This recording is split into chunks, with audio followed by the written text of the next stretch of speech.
Pattie, 1984, you find yourself at the LA Olympic Games. You walk away with a bronze medal, which is a fantastic achievement. But 10 years before that, you weren't in the sport. What took you to the sport? How did that start? Well, I'll really tell you the truth. I got divorced.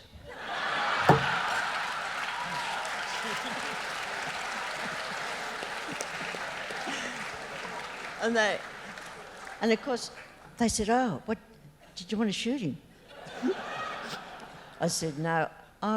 It was just fortunate that I met a guy that was a shooter. And so I used to sit outside the pistol range while he shot. So after, I don't know, 6 weeks, they said, "Oh, come and have a shot, Pattie." I said, "Oh, I'm hopeless." I said, "We've got rifles at home. I've got 4 kids. We lived on a farm. They all shot. We had shotguns, air rifles and 22s. And I was hopeless because I couldn't close one eye. And so I couldn't see down the sights of the gun. So I said, "Oh, look, we'll fix that," they said. So in those days, I wore glasses. So they just put all patches on the left eye and they said, "Now shoot with your eyes wide open, put a Browning in my hand. Now just stand like this, aim underneath the black and squeeze the trigger." I got them all on the target.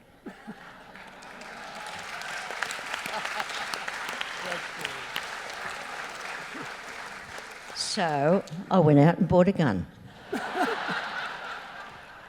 Now I bought a second-hand gun and I started shooting in the October 74. I went to the Nationals in 75, took my youngest twin boys with me and they had their birthday down in Tasmania and I came 10th in Australia.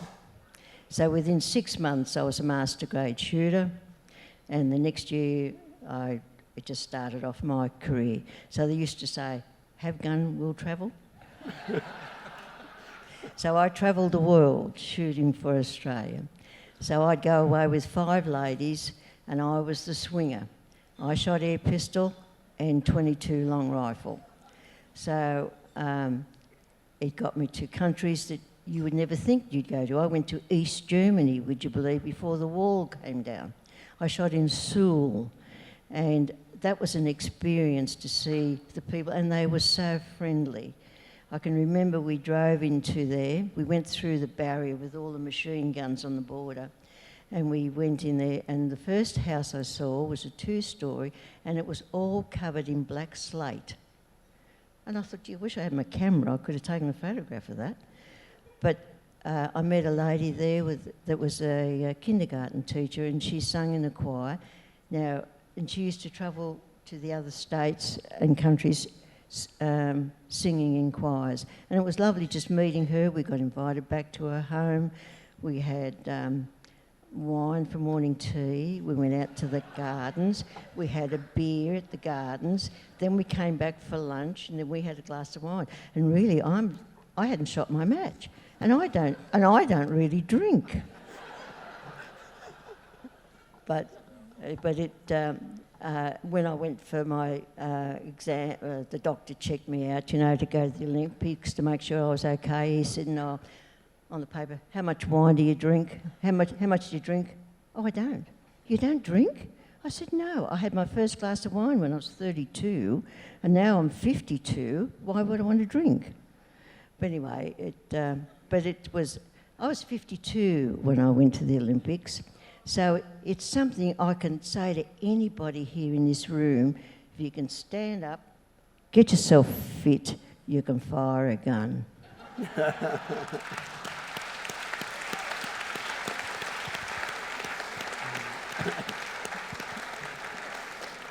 Pattie, somehow I knew we'd have a good chat tonight.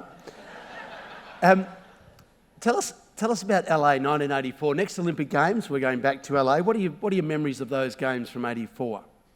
What do I make of it? What do you remember about Los Angeles in 84 and those Olympics? Well, I tell you what, it's not real fun going to the Olympics when you're the only shooter. I had no other shooter. The other lady that was with me, she was a rifle shooter, and so I was the only pistol shooter. And really, when you're just on your own like that, it's a bit of a lonely place because you'd go down to have a meal And of course, everybody's there from all different countries, and they don't want to talk to you. I mean, I was an old lady. I was 50. I mean, all these athletes are there. What? How old are they? And here I am, old enough to be their mother.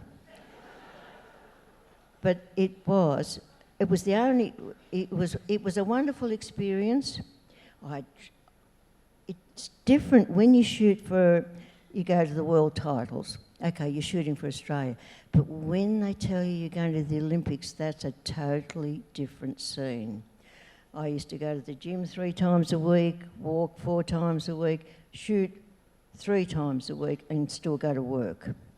So I just had blinkers on, and I had no life for about 10 years. But it was worth it. And I can only suggest if anybody wants to shoot, I'll teach you how to shoot.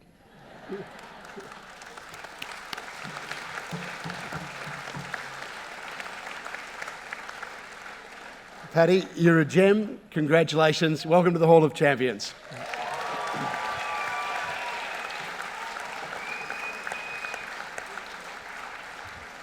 Well, I don't have much excitement in my life, and it was really exciting to get that email.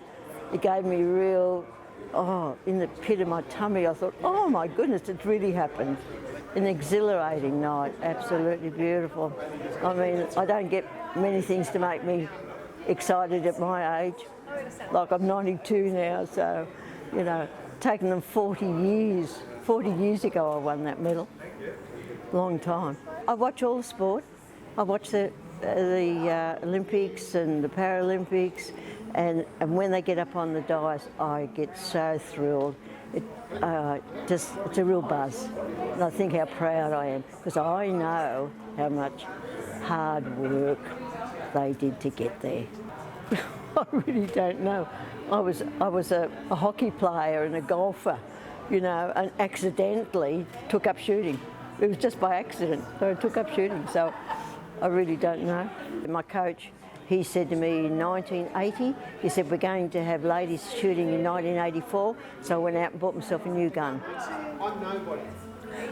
And the first time I shot it, I went over to the range and I dueled 299 out of 300. First time I shot the gun. Beautiful gun, and I shot 298 in the Olympics. Lovely gun.